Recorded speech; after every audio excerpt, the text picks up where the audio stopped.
Shri Ganesha Sharada Gurubhyo Namaha Ramaya Ramabhadraya Ramachandraya Vedase Raghunathaya Nathaya Sitaya Pataye Namaha.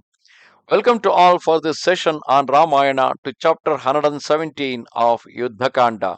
In the previous chapters, we saw after getting the message from Sita that she is interested in seeing Rama, Rama asked Vibhishana to bring her after after duly decorating her with proper ornaments as well as garments, and then, as according to the Rama's command, he brought Sita in the palanquin.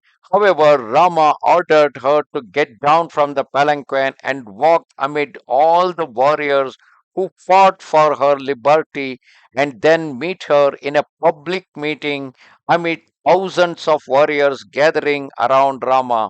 This is something not acceptable to Vibhishana or even to Sugriva and Lakshmana, because Sita, who would be, it would be better for Sita to meet Rama in a privacy so that they can console each other, whereas Rama expected her to meet in a public meeting. And then herein, when Sita walked towards Rama, he was showing no love towards her, who was always worried about Sita's welfare, who was always lamenting over Sita, but now his stern face is something difficult for others to understand. Beholding Maithili standing humbly beside him, Rama gave expression to the feelings he had concealed in his heart, saying, O illustrious princess, I have re-won you, and my enemy has been defeated on the battlefield. I have accomplished all that fortitude could do. My wrath is appeased. The insult and the one who offered it have both been obliterated by me. Today my prowess has been manifested. Today my exertions have been crowned with success. Today I have fulfilled my vow and am free. As ordained by destiny, the stain of your separation and your objection by that fickle minded Titan has been expunged by me, O mortal. Of what use is great strength to the vacillating who do not with resolution avenge the insult offered to them? Because by objecting Sita from the Rama's hermit, Ra- Ravana had in a way insulted Rama, and Rama too made a mistake of leaving Sita alone in the hermit, and both problems have been now wiped out after the killing of Ravana. Today, Hanuman is plucking the fruit of his glorious exploits, and Sugriva, who is valiant in war and wise in counsel, with his army is reaping the harvest of his exertions. Vibhishana, too, is culling the fruits of his labors. He who cast off a brother who was devoid of virtue to come to me. When Sita heard Rama speak in this wise, because all through this time there is not a single word that would console Sita, who all these years in the captivity of a demon, captivity of a titan, has suffered so much. But Rama is only speaking about his valor, is only speaking about the assistance of Vibhishana, Lakshmana, Sugriva, everybody, which helped him to ward off all the evil that was done by Ravana by killing him. But there is not a single kind word towards Sita. Her large dove like eyes filled with tears, and beholding the beloved of his heart standing close to him, Rama, who was apprehensible of public rumor, was torn within himself. Because remember, how can someone accept a woman, his maybe his own wife, who was in the captivity of a titan? Even that titan Ravana, is ill known all over the world for his humanizing abilities, humanizing habit and nature. where he used to kidnap, he used to abduct the women, wives of the other people, and he has a large collection of nearly 1,000 women in his harem. What guarantee that he has not ill-treated Sita? Even though see, he may not be, but still he touched Sita. He had a wrong glance. He had a lustful view towards Sita. So how can now Rama accept her? Then, in the presence of the monkeys and the titans, he said to Sita, whose eyes were as large as lotus petals, her dark hair plaited, and who was endowed with faultless limbs, what a man should do in order to wipe out an insult I have done by slaying Ravana. For I guard my honor jealously. You were re-won as the southern region inaccessible to man was regained by the pure-souled Agastya through his austerities. Be happy and let it be known that this arduous campaign, so gloriously terminated through the support of my friends, was not undertaken fully for your sake. I was careful to wipe out the affront paid to me completely and to avenge the insult offered to my illustrious house of Ikshwaku. So all through he Rama went on to say that we have not done simply to win Sita. I just wanted to ensure that the stain that happened to my house of Ikshwaku need to be wiped out. I do not want to be considered by the people as Rama, one who lost her wife for Ravana, because that insult Rama wanted to wipe it out. A suspicion has arisen, however, with regard to your conduct, and your presence is as painful to me as a lamp to one whose eye is deceased.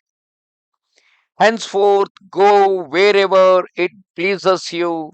I give you leave, means I give you permission, I give you the freedom, O daughter of Janaka, O lovely one. The 10 regions are at your disposal. I can have nothing more to do with you. What man of honor would give you to his passion so far as to permit himself to take back a woman who was dwelt in the house of another? You have been taken into Ravana's lap, and he has cast lustful glances on you. How can I reclaim you, I who boast of belonging to an illustrious house? The end which I sought in reconquering you has been gained. I no longer have any attachment for you.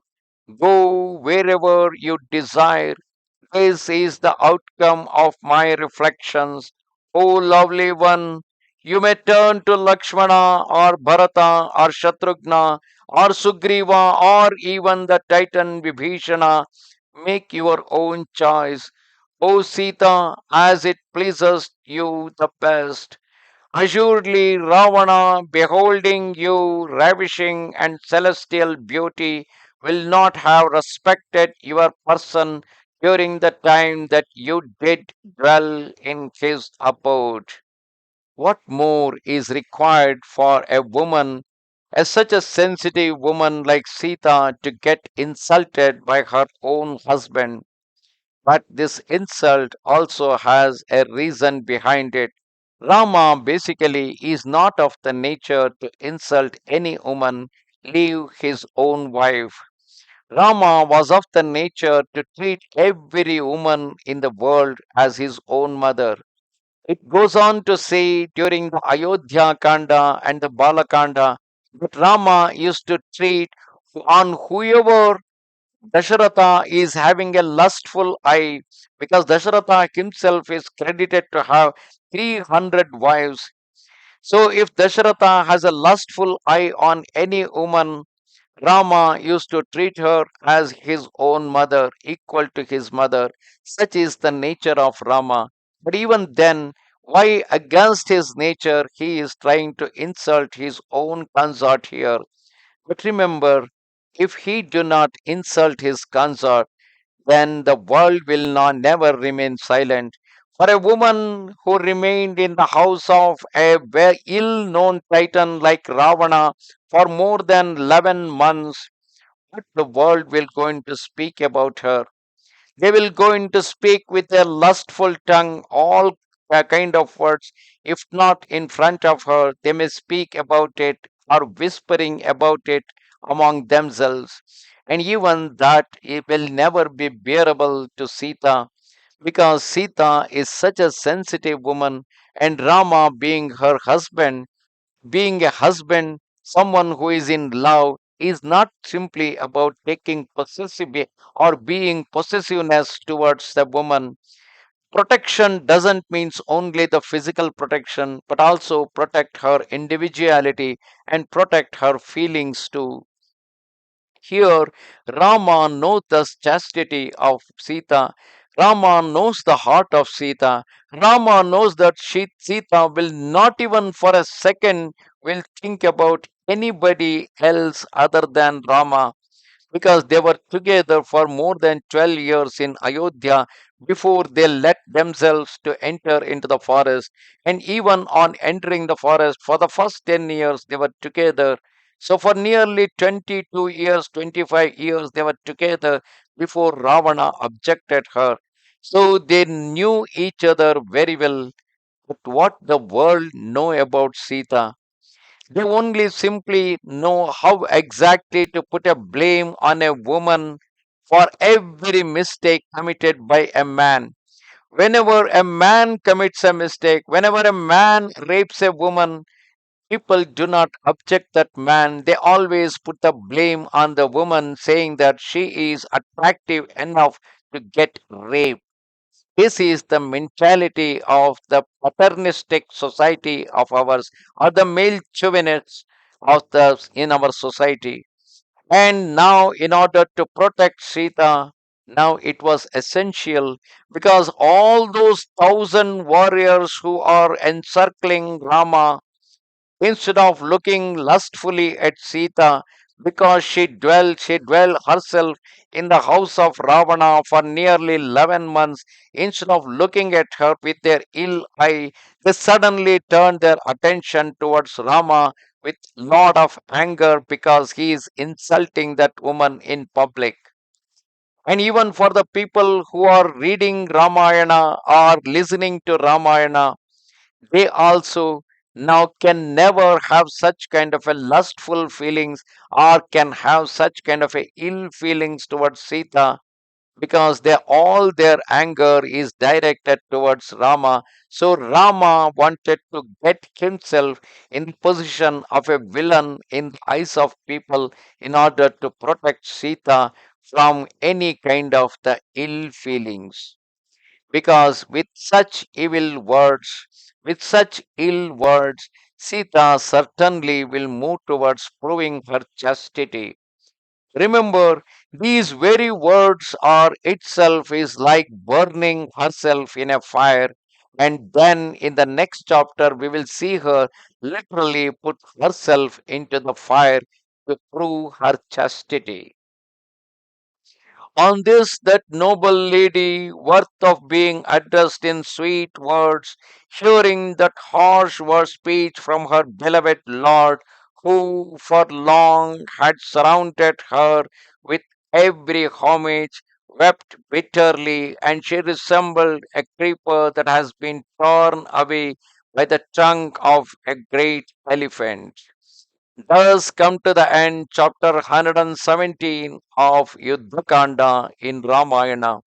One need to be very sensitive in order to understand the true love of a consort. It is true love of a husband towards the wife. It is not just about possessing her. It is not about gifting her with great gifts. It is not about fulfilling each one of her desire. It is essentially to protect her individuality and protect her feelings and ensure that she maintains her own freedom all the time in the company of her husband. Namaste Sharada Devi, Kashmir Puravasini, त्वामहं प्रार्थये नित्यं विद्यादानं च देहि मे. Bye.